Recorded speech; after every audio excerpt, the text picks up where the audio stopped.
kayo magsusuka.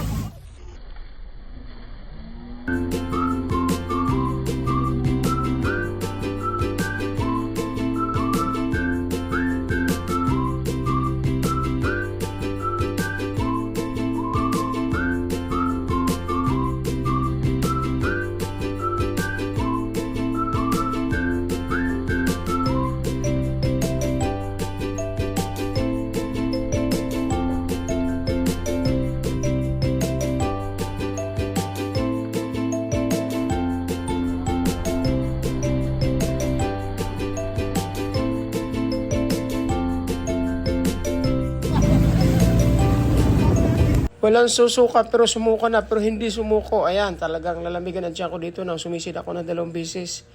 Pati ang anak ko naliyo din dahil sa galaw ng bangka. Pero it's okay lang kasi nag-enjoy naman kami. Kung makita nyo, nakahiga pa rin yung aming mga kasama.